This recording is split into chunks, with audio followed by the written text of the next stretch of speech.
this series, I'm going to show you how to cook all kinds of Indian food. Some of it you may be familiar with, the kind of food you've had in Indian restaurants, and some of it you've probably never eaten. It's the kind of food you get in Indian homes.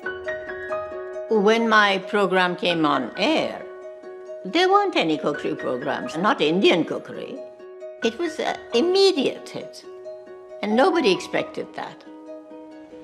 Madhur Jaffrey grew up in Delhi, but left in her 20s to study acting in London and RADA. A mission to excite Western palates led to her being described as the original Spice Girl. It was an educational program, so people were supposed to learn from it, learn culture. What makes Indian food Indian really is a mixture, a blend of selected spices. The most important element became the excitement of the cooking.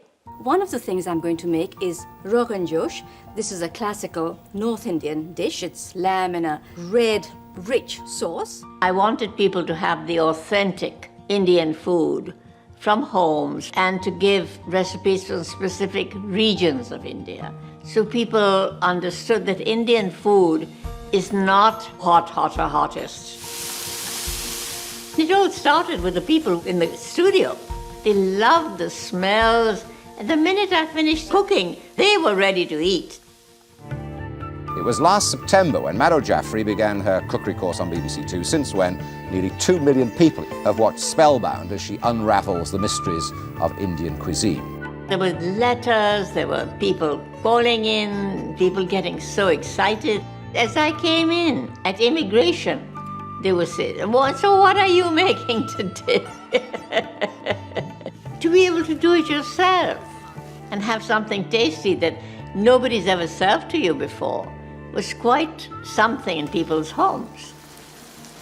Whatever I was making that particular evening would be cooked by everybody all over England.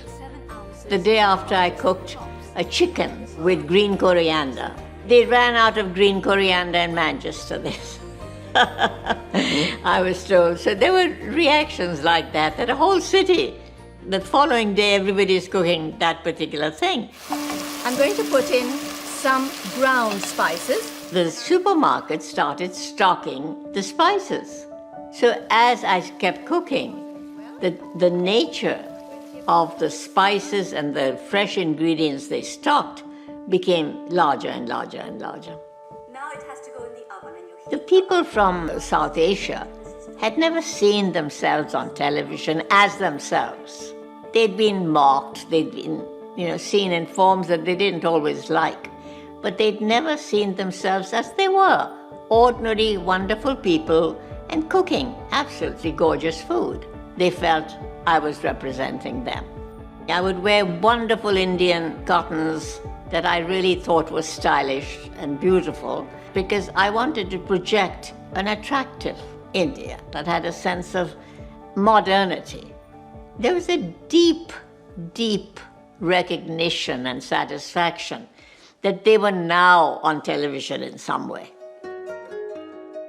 I'm really proud of the program we did at that time. I think we aimed it for people who had never watched an Indian program before, and I think they reacted very well to it. What I started has not died. That's the wonderful thing. It's been picked up by other people, and it'll have a life forever now.